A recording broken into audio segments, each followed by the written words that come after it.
Putin says that Russia will do its best to render Geneva II conference a success and stop the bloodshed in Syria.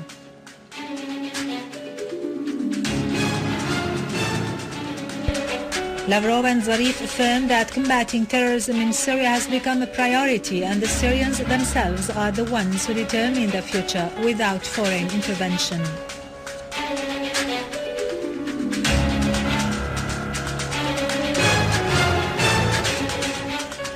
Syrian Arab army units continue chasing terrorists in Homs, Aleppo and Hama, inflicting heavy losses upon them.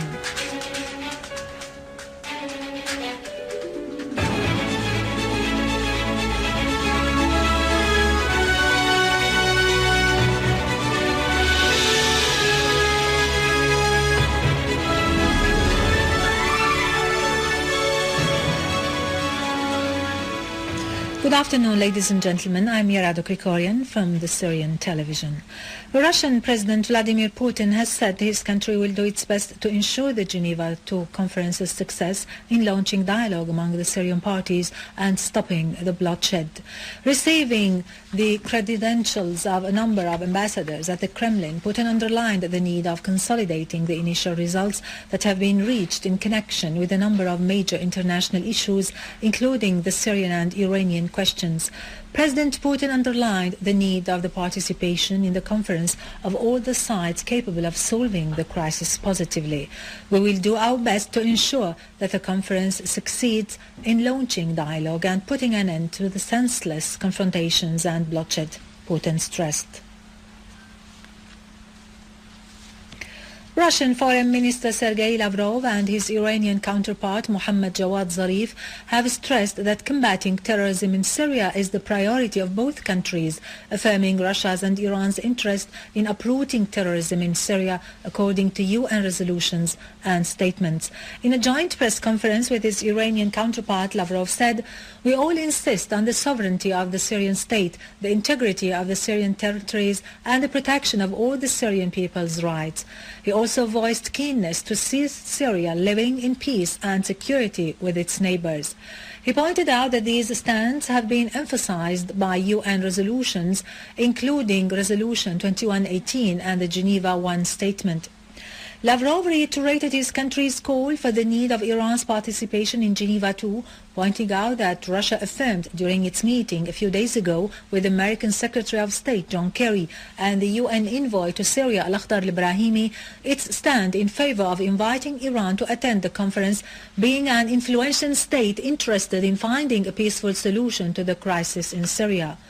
On his part, Zarif said the solution to the crisis in Syria is purely political, reiterating Iran's emphasis that there is no military solution for it. Zarif said that after Geneva I, Iran welcomed the agreement reached, particularly the decision taken about the need to solve the crisis politically. He pointed out that Iran will accept the invitation to take part in Geneva II without preconditions and will accept no additional condition other than those addressed to the rest of the participants in the conference. Zarif said foreign sides should not make dictates on the Syrian people, who should decide their own future. Zarif added that the Syrians must sit at the table of negotiations to decide their future through self-expression and public elections. The Iranian foreign minister praised Russia's efforts to solve the crisis in Syria through peaceful means and create the appropriate circumstances for a solution on the basis of an internal Syrian decision without foreign interventions.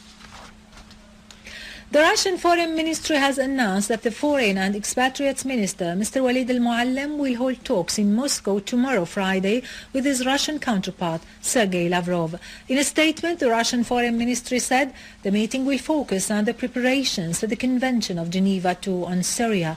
It added that Geneva II is called upon to launch inter-Syrian dialogue with the participation of representatives of the Syrian government delegation and the opposition on the basis of the Geneva Statement statement issued on the 30th of June 2012 without preconditions.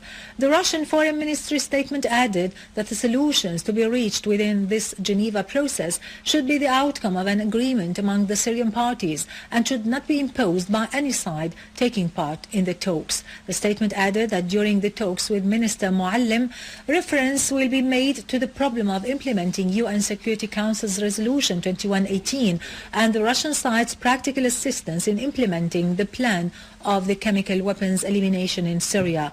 Emphasis should be laid, the statement said, on the importance of overcoming the difficulties that stand in the way of this process.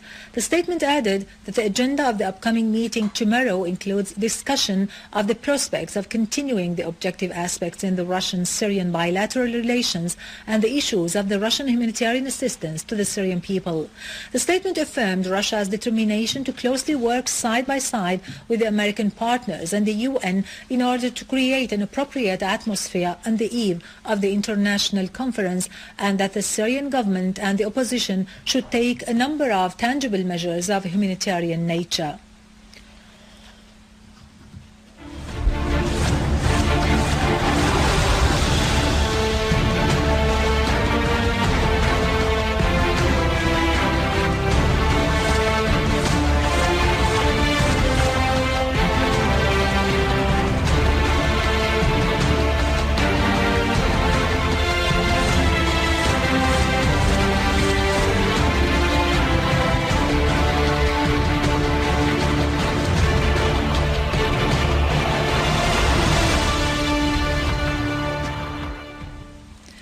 Army units seized 2 vehicles loaded with weapons and stolen items in the central province of Hama. The vehicles confiscated in Jinan village in the province contain weapons, ammunition, missiles and satellite broadcasting devices in addition to stolen medicines. Units of the Syrian Arab Army foiled an infiltration attempt by terrorists into Al-Masabir, killing and wounding dozens of them. The army also eliminated an armed gang in Al-War, which was firing mortar shells on safe areas. Army units also targeted terrorist gatherings west of the post office in Al-Rastan, in addition to Bab Houd, Al-Khalidiyya and Ad-Dar Al-Kabira. Also in Homs, army units confronted an armed terrorist group which tried to infiltrate from Al-Hula into safe areas, taking advantage of heavy fog, killing and wounding scores of them. A military source told TV correspondent that the infiltration attempt into Al-Usiyya and Fulla was foiled as the army killed all members of the group, adding that other groups fired mortar shells, injuring a number of citizens. Army units destroyed terrorist dens in Daraa and its surroundings, eliminating all weapons and ammunition inside them.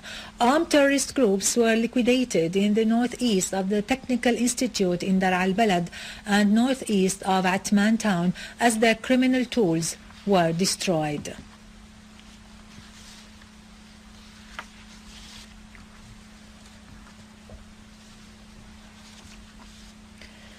In Iraq, Iraqi army attacked terrorists belonging to Daesh organization, killing and wounding big numbers of them.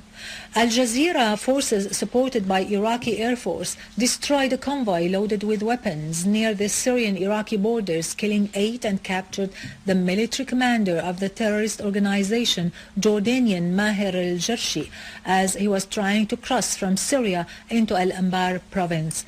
In Al-Azim Basin, Dijla command forces killed 19 terrorists, including the top leader and 2 of his assistants, in addition to confiscating a factory for preparing explosive belts and devices.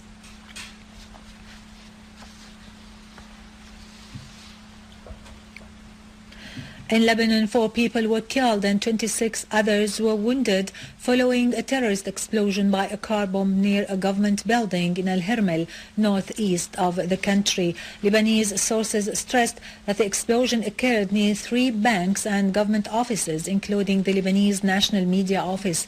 The explosion left heavy damages on 3 adjacent buildings. The place was crowded with ordinary citizens who were obtaining papers and documents.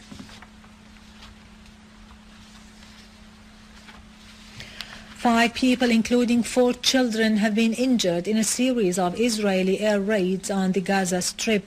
In Gaza, witnesses said planes attacked 5 different sites and explosions could be heard across the Strip. In retaliation, Palestinian resistance men launched rockets into settlements in Asqalan area, causing no casualties. In Egypt, the new draft constitution gained big support among the Egyptian citizens, as turnout was high according to unofficial results, despite the desperate attempts by the Muslim Brotherhood to block the referendum process. Ballot boxes started counting votes as initial results showed that 95% voted in favor of the new constitution in different governorates.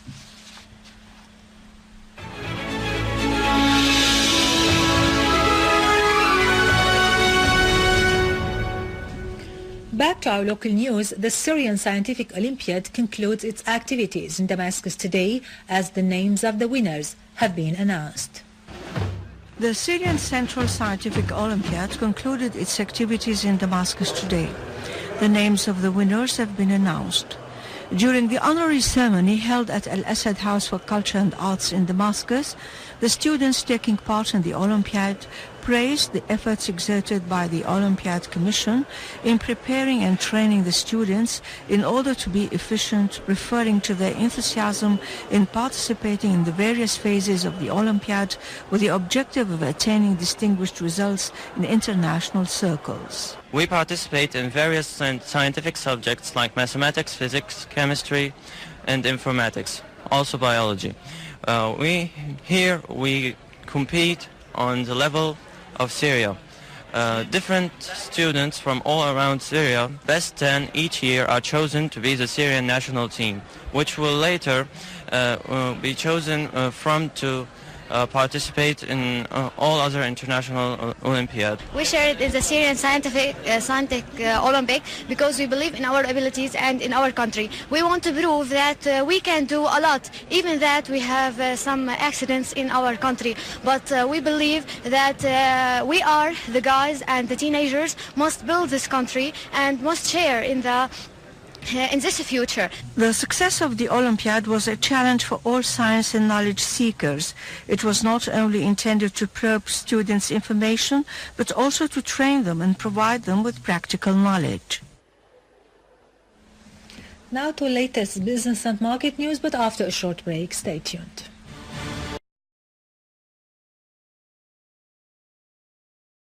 President Vladimir Putin has said his country will do its best to ensure the Geneva II conference's success in launching dialogue among the Syrian parties and stopping the bloodshed. Receiving the credentials of a number of ambassadors at the Kremlin, Putin underlined the need of consolidating the initial results that have been reached in connection with a number of major international issues, including the Syrian and Iranian questions.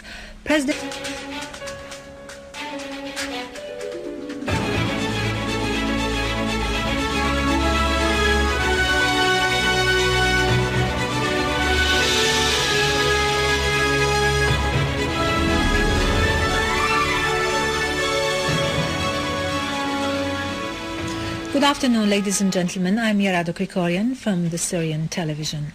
Russian President Putin underlined the need of the participation in the conference of all the sides capable of solving the crisis positively. We will do our best to ensure that the conference succeeds in launching dialogue and putting an end to the senseless confrontations and bloodshed, Putin stressed. Russian Foreign Minister Sergei Lavrov and his Iranian counterpart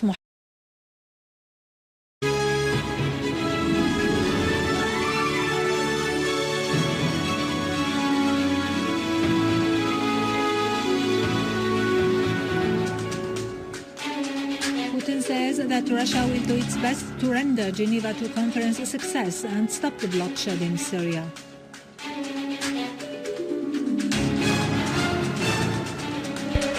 Lavrov and Zarif affirmed that combating terrorism in Syria has become a priority and the Syrians themselves are the ones who determine their future without foreign intervention.